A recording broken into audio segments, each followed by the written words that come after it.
we have a taste of Basque heritage in the kitchen with us this morning. Chef Joey Serquinia joins us from the Harvest Vine in Seattle's Madison Valley neighborhood. He's showing us how to make a traditional Basque-style stew that's loaded with spring veggies. Hello, hello. Nice Good to meet morning. you. Nice to meet you. So nice to meet you. What's the name of this dish and why are we making this? This is minestra, and you know, as a cook, you go through winter and it's gray, and then finally April comes along, and all these great vegetables start coming out. So I don't know how they thought of this, because you think of everything by itself is great, but it's kind of like a band. You put it all together and all of a sudden something else happens and you get this great, wonderful dish. Okay, and well, so we're going to use all of them. Awesome. It's like spring on a plate. Spring on a plate. I like it. So the pan, we get it nice and hot. Yep. What did you just put in there? That's olive oil. Olive oil. We're going to start with the jamon serrano. Oh. It's like a cured ham. Oh, okay. Whoa, sizzle.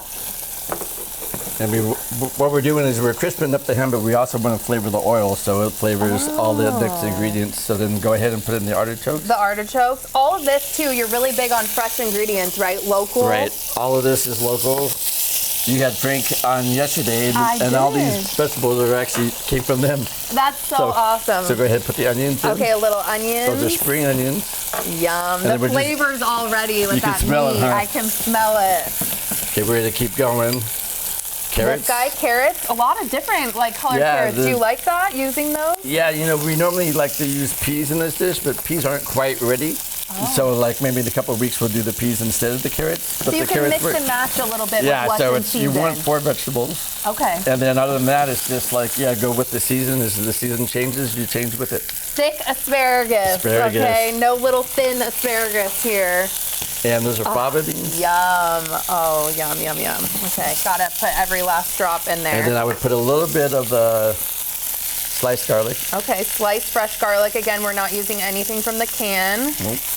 You tell me. I love garlic, so I would just dump this whole thing in. I would dump it all in too. Okay, yay. I'm so happy to hear you say that. I was like, there's never too little garlic. And this is piment espelette, which is a pepper from a little town in the Basque region called Espelette. Oh, I've never heard of it. So we're going to just put a pinch of that in. Just a pinch? Yep. Okay. Is this spicy? Like, how would you describe that flavor? It's not overly spicy, but it does have a little kick to it. A little punch. And let's go ahead and add a little salt. You have fancy salt. I love when all the chefs are on here. It's just this fancy salt. Well, it's got texture. You can feel it. Yes, a little crisp. Right there is the white wine. We're going to go ahead and add that in. Oh, a dash of white wine. Do you have a favorite white wine or anything that's in your kitchen? Any dry cooking wine's fine. Dry cooking wine? Chicken stock, which has been reduced a little bit. All of it? Yep. Okay. This is easy enough. Just dump and go. I like this. This is my style of cooking here. So let's go ahead and put a little parsley in. Just a dash again? Yeah. You tell me when, Chef. That's good. Oh, a little. You know, I like parsley too. I hope you do as well. Look, it looks awesome. That does look awesome. All the colors are so vibrant. So if you want to pick a little bit of the mint. Okay. Just go ahead and put it in there. Just a little? Yep. Okay. Bada bing, bada boom. How long does this cook? What are we looking for things to soften? What's the trick here? If you're going to cook this, we blanched everything first. Okay. So if you're going to, if you do that, it's done now. Oh, that was so wicked pretty fast. Quick, huh? Yeah. Oh my gosh. But you could cook it from the raw state, and it would take twice as long. You would want to add more chicken stock to it. Okay, and just try and see get how the chicken stock's already a texture reduced. Where you can bite into it. Right. It's soft so they're still enough. al dente. Okay. And while you're plating this for me and I get to try, tell everyone about the Harvest Vine for someone who's never been. So the Harvest Vine, I think we're going on 27, 28 years now. Whoa. And it started with Joseba and Carolyn, a husband and wife, and he was my mentor, and I took over when he left. But the whole thing is using fresh ingredients and high quality ingredients, and just not messing it up. Pretty much, but we do very traditional Spanish food. We do different regions, but Basque is definitely our favorite, and that's where Carolyn and Joseba sent me a couple times to Spain. Is it like family style then, like tapas? Like, is that how you recommend eating? It's everything's tapas. We do have some things that are smaller bites, but most of it's shared family style. Okay, I'm going to dive into this and try, but I understand you grew up in a big family. Please explain, and how did that really shape the way that you cook? Well, you know, my parents were farmers, and they sold at the Pike Place Market. But this was back in the 50s before I was born. And by the time I was born, my parents were retired and the farm was done. But I think a strong work ethic came along with being in a big family and just using everything, not wasting ingredients. Yes. So. This stew, so flavorful, so delicious. You also brought some other items here. These are beautiful dishes. What else do we have? That's our beet salad, which we estimated over the 28 years that we've sold like 80,000 of these things. 80,000? What? Okay, well then I have to try. Yeah, you have to try it. Okay.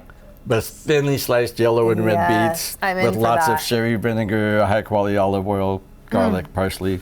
Oh my gosh, fantastic. And What else over there?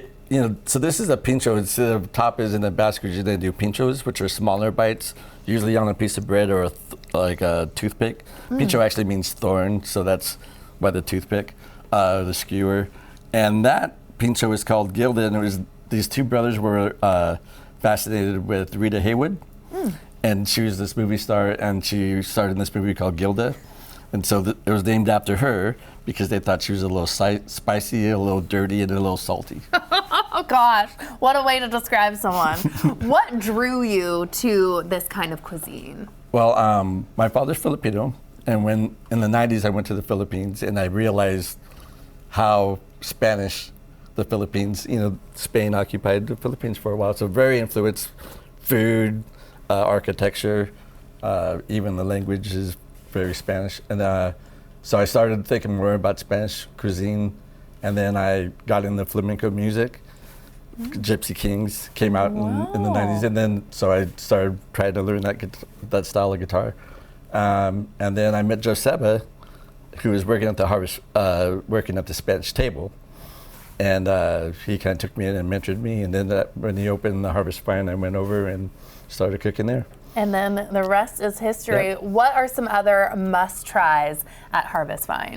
We do Iberico pig, which is a special breed of pig in southwest Spain that is fed acorns for the last 3 months of its life. And if you haven't had I've never Iberico, tried. you No. should definitely try that. Okay. And then we're also known for octopus. So. There you go. Okay, and you know how Seattle loves their seafood. Yep. Thank you so much. I loved your cooking. The cuisine was so flavorful, and thanks for making me lunch you're welcome. today. So great.